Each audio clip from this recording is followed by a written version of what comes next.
En Claromecó pasó algo muy extraño, que estas son como las otras caras de lo que está pasando en el mundo y en el país. Hubo una pueblada, porque el hijo de un fiscal volvía de Brasil y los vecinos no dejaron que se instale en la casa del papá. Vamos a ver las imágenes. Ahí vemos... La verdad que uno ve las imágenes y los gritos. Obviamente... todo el pueblo rompiendo la cuarentena, claro, ¿no? Claro, para arrancar. Para empezar a hablar, ¿viste, Gaby? Para empezar a hablar, todo un pueblo tratando de impedir que el hijo de este fiscal haga la cuarentena en la casa de su papá, todos afuera, rompiendo la cuarentena, sin respetar la distancia, sin barbijo. Esta es la otra cara que uno están indignados, no Macu, porque ponete a pensar...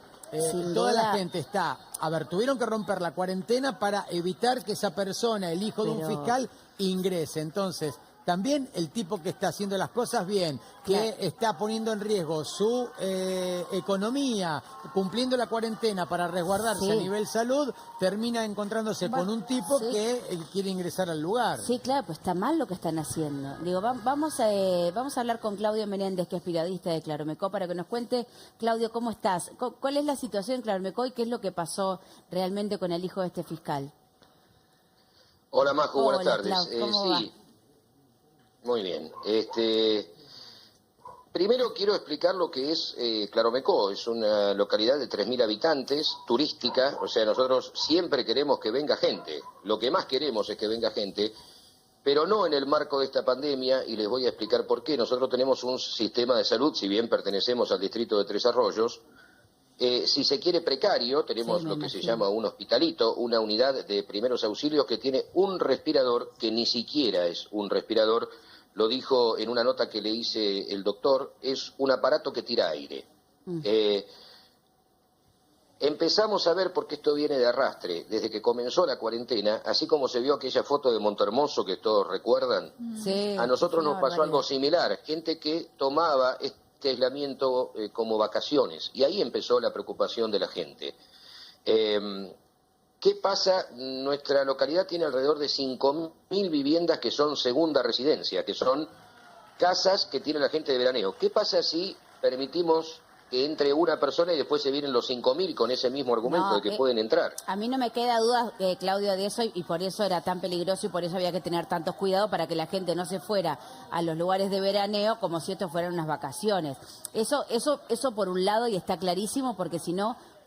ningún sistema de salud está preparado de ningún lado para recibir más gente de la que reside habitualmente. Ahora, lo que a mí me llama la atención de esta situación, Claudio, es por qué no dejaron ingresar a este chico si su papá vive ahí. Esto es así, el fiscal, el papá de este chico. No. ¿Vive ahí no, vive en Tres Arroyos. No, es un fiscal de Tres Arroyos. ¿Y él está haciendo la cuarentena en esa segunda casa, su segunda casa esa? No, la casa estaba deshabitada. Este chico, por declaraciones incluso de su padre, es programador de software y estaba trabajando en Brasil. Sí. ¿Cuándo? Se ha ido por 3 meses. Cuando comienza todo esto, obviamente, y con justa razón, quiere volverse. Tal cual. No pudo hacerlo en el momento, por lo cual pasó a integrar una de las comitivas de repatriados de Argentina, por eso llegó en las últimas horas.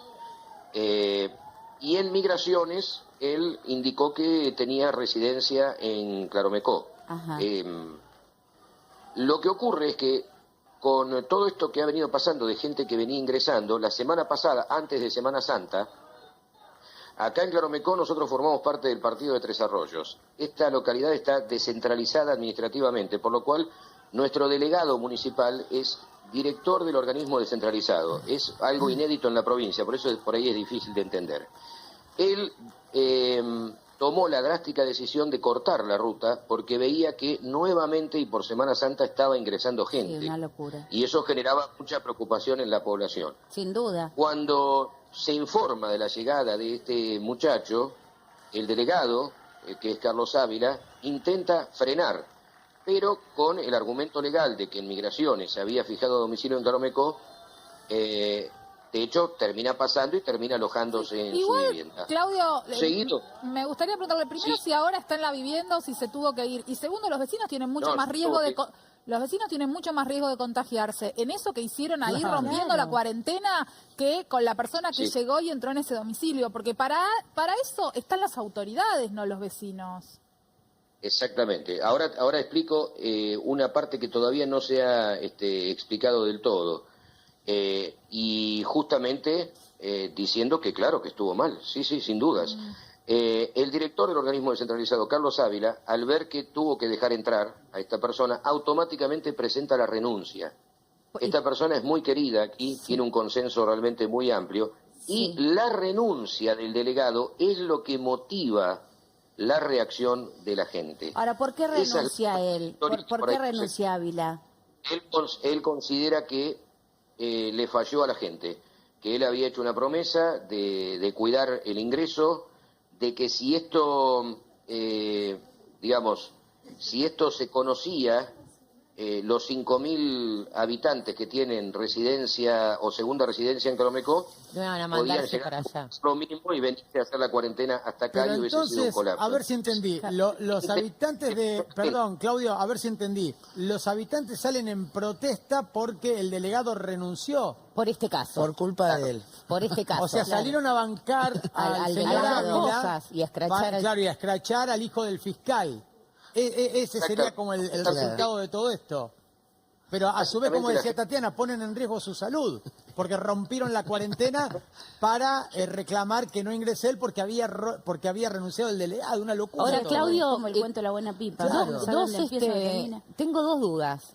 Por un lado, judicialmente o policialmente, ¿qué es lo que va a suceder con esta persona que, digamos, en algún lugar va a tener que pasar la cuarentena porque volvió de Brasil y está en el país? Eso por un lado. Y sí, se va a tomar algún tipo de medida contra los vecinos que se expusieron a esa situación de sanidad o de insanidad. Claro. Sí, eso la verdad que lo desconozco. Sí sé, por declaraciones del padre de esta mañana, que estaría pasando la cuarentena en un establecimiento rural, en zona de campo, y por supuesto tiene todo el derecho a hacer su cuarentena como corresponde. Pero él no tiene tenía que ser, derecho a pasarla ahí, en este caso puntual, digo, donde él estaba en el extranjero, estaba volviendo, tenía que definir un domicilio donde iba a pasar la cuarentena y define ese domicilio. En ese caso, ¿no estaba habilitado a hacerlo así? Tampoco lo sé. Yo sé que la gente reaccionó por lo que te decía anteriormente, que si todo aquel que tiene segunda residencia en Calomecó hiciera lo mismo, tendríamos 20.000 personas de un día para el otro. En eso estamos de acuerdo. Lo que pasa es que se entiende como un caso muy puntual. Si me esperas un segundito, Claudio, porque quiero poner al aire el audio de este chico del que estamos hablando para ver qué es lo que decía. Se grabó un audio, no sé bien. El padre. El papá. Espérame, Claudio, que ahora ponemos... ¿El hijo o el padre? El hijo del fiscal decía esto, mira. Gente que nunca conocía, gente que no me conoce, me estaba bardeando mal, no sé, fue demasiado, muy rápido. Encima yo fui con la mejor, me iba a quedar ahí encerrado, ni iba a molestar a nadie, iba a hacer la mía, tengo un montón de laburo. Yo ya salí de Claromecó, ya está, me echaron. Igual me quería quedar, pero no daba quedarme si iba a estar tanta gente ahí afuera por culpa mía. Me siento como loco si veo que hay tanta gente ahí. No sé, quebrando la cuarentena, chabón, no sé qué están haciendo, no sé qué hacen. Bueno, ahí escuchamos, Clau, al chico el hijo del fiscal, que se quería ir a mí me quedan un montón de dudas. Obviamente entiendo, no hay sistema de salud que aguante a toda la gente que como vimos en un principio de la cuarentena, que se fue a otros lugares a pasar la cuarentena como si estuviéramos de joda. Eso es por un lado. Ahora, no entiendo por qué, si ellos tienen casa ahí, digo, ¿cuál es la situación de por qué él no pudo ingresar? Digo, porque a lo mejor este chico no tenía otro lugar donde ir porque justamente quería guardar la cuarentena porque venía de un viaje a Brasil y hasta no pasar los 15 días para ver si tenía o no el coronavirus. Claro, algo con la dificultad que tuvo para volver de Brasil, porque recordemos que se todo lo cerraron que viene, las fronteras, ¿no? Se abrieron con cuentagotas, pueden entrar 500 personas por tierra por día y 2 vuelos diarios, no es tan simple volver. Y la gente que está siendo repatriada no viene de pasarla bien. Me suena un poco no, bastante agresiva toda la situación, como los edificios cuando no quieren a la gente que trabaja, a los médicos, a la gente que trabaja en el sistema de salud, a la gente que trabaja en un supermercado. Hipócritas. Porque por ahí si él, perdón, ¿no? Se hubiese ido, o sea, él entraba y después lo encontraba en el pueblo dando vueltas, Claro, vos decís, estamos bueno, de este tipo acuerdo. está paviando, vino Pero acá. si vino y se mete en su Pero eso casa... también pasa porque es un lugar muy chico, el dicho acá vale la Sí. pena refrescarlo, pueblo chico, infierno grande. Fíjate cómo ante la renuncia del delegado, porque no pudo cumplirle a su lugar, a su pueblo, ponele, salió la gente a romper la cuarentena para protestar en contra de este pibe. Sí, son como Sí. todas las caras de lo que está sucediendo. Claudio, gracias por la comunicación, que anden bien, que se solucione todo. Bueno, quédense- muchas gracias. Quédense adentro. Bueno, sí, estamos adentro. Gracias, Un Macu. beso grande, Saludos Claudia. para todos. Igualmente.